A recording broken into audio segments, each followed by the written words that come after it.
What up, Internet? This is Blackheart here, bringing you another StarCraft 2 replay. Now, this is going to be another Esiex replay because, you know, he sent me his replays and I like him. He's my friend.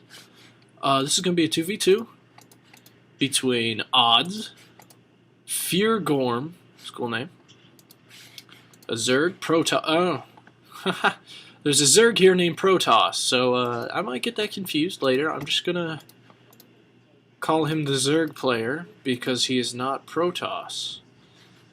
It's clever. So, it's going to be Esiex here as PROTOSS. PROTOSS as ZERG. Odds as PROTOSS. And Feargorm as PROTOSS. There's absolutely no Terran on this map, so we shall begin. Alright, here we go. Everybody start. Let's bring up the income tab because you know what? Why not? We got... Good luck, have fun. It's always polite to be polite on StarCraft. I don't know what R is, but that's just making fun of Esiex's spelling. Alright, we got, you know, nothing's happening. So let's talk about the map.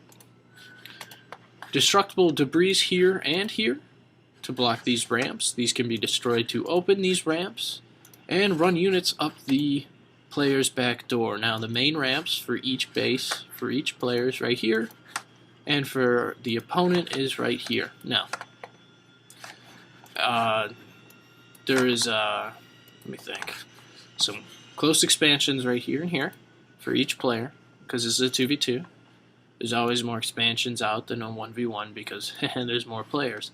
Now, there's also this expansion here that's close to the ramp. They offer 3 expansions right here, right here, right here for each person. Now, let's check out the middle of the map. Now, the middle of the map, offers rich mineral veins. Now, this is, you know, it offers a lot more minerals, but it is a lot harder to defend because, you know, it's wide open. They can be attacked from many different ways. It might be worth grabbing, you know, just to have and hold. Now, these are actually also rich mineral veins. These, you know, it's still very open, but it's a lot easier to defend than this one right here. They're talking strategy, which usually I'm supposed to do, but they're doing it for me. So he's doing 5 gate, which means these are gateways. There's 5 of these. Spawn out probably stalkers and zealots, and he's got his spawning pool. Good, good. Let's see what they're building. Building production. Alright, everybody's getting scouting, it's good. He's already got his gateway up, he's getting out his zealot right away. Esiex is getting a cybernetics core instead of going for the zealot right away, which is a good idea because getting out a zealot just means, you know, to stop the rush or to stop any early aggression, which isn't going to happen because of the long distance between the 2 players. Or the 4 players' bases. Esiex here is scouting away. He's got his probe up in the enemy base right now. They're having a little pal ship friends thing going on there. It's got kind of cute. Oh, now he's shocking his butt. Ooh, it's kind of weird. Let's see, is Esiex gonna block any gas? Nope, he's not. He's just checking out what they got. Gateway, cybernetics core, gateway. Esiex is a little behind these PROTOSS players. I'm not sure why. Dang. Well, he's got 4 gates. He's got 3 gates warping in and then his 4th gate. He's got a cybernetics core. He is quickly researching warp gate, which is always good. Let's see what the ZERG player's up to since he's the only one that is not PROTOSS. Getting rid of some proxy pylon play here. This is very important to get rid of because if Red here finished his warp gate, he could warp in units directly into their base, which it may or may not be destroyed. Red here is trying to delay that pylon being destroyed so he could possibly warp in a few units, but I think Red gave up. Yeah, he's now just warping in warp gates. Let's see what he does. He just loses the pylon before warp gates get ready. Alright, there's a ton of speedlings out for the for the ZERG player. See, it's messing me up again because his name is PROTOSS. And 1 or 2 Zealots, Speedling's going to win against. Zealots are the counter to Zerglings, but yeah. Yeah, he shouldn't have warped in when there's that many Speedlings, because as they're warping in, they can be attacked. And that allowed the Speedlings to destroy, to just kind of toss their salad. Because they're PROTOSS. Get it? Salad toss, PROTOSS, thank you. Thank you very much. And we're going to look at units. There are 41 that was 40 Speedlings, 39, 38. We're going to stop counting. But, odds here. The red PROTOSS has 3 Zealots, 4 Stalkers. I probably shouldn't count this while they're battling. But it seems like, well, I don't know. Esiex has a ton of Stalkers. And the ZERG player is just losing too many Zerglings because Zealots are very good against Zerglings.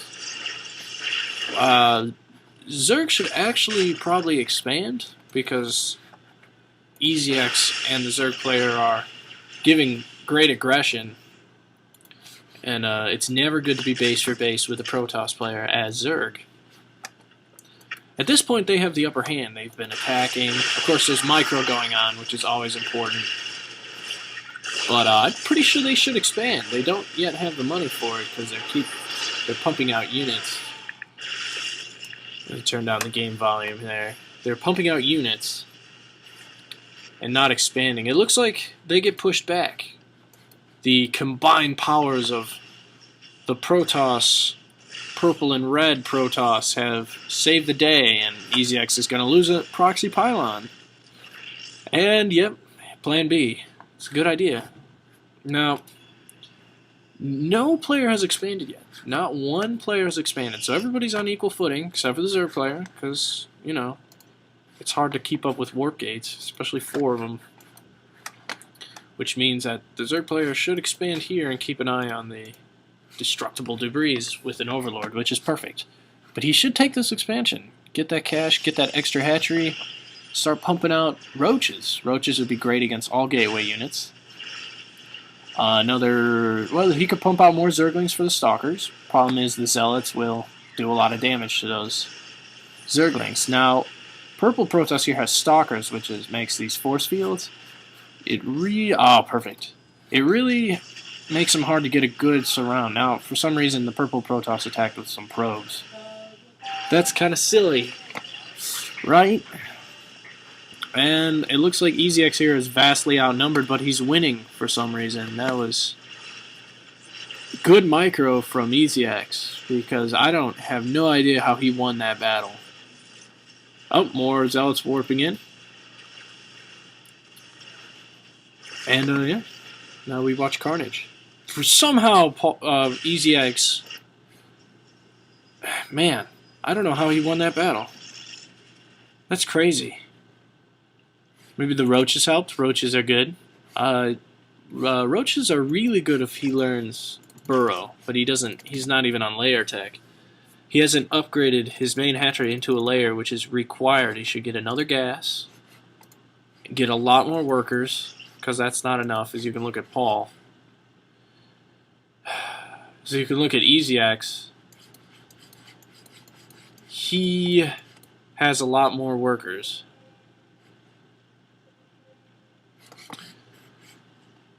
Damn it.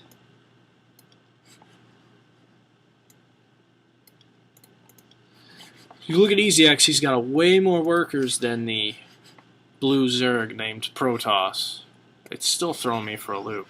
Now, both players are massing up armies, but Esiex here is moving across the map, seeing if he can do any damage. I don't think he's going to be able to do much.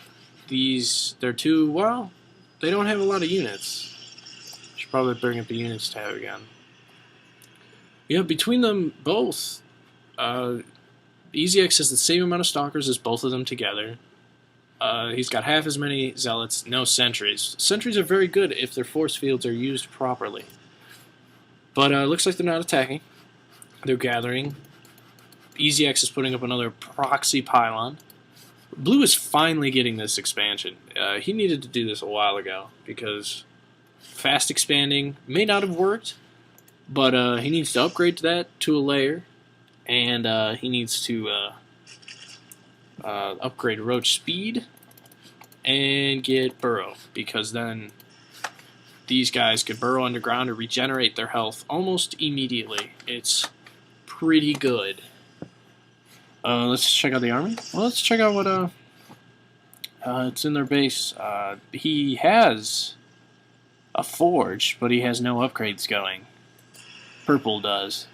Oh, Purple got a forge for photon cannons, because that is what is required. So did Red. I don't think that was necessary, unless one of them is going for upgrades.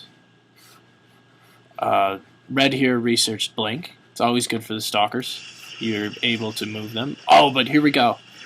Esiex is breaking down the rocks, but as he says, he's not going to attack. Which means, look at this. All of his forces, all of the enemy's forces are running over here to get ready for this attack over here, and they're already getting out of the way. They're not even there.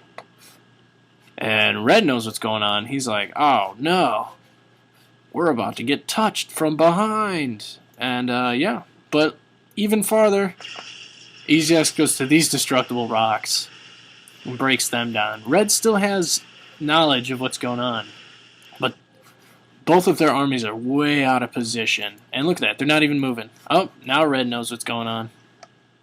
But by then, the rocks are broken. Is Esiex going to charge in? Is he going to charge in? Oh, no! Red has 2 Dark Templar.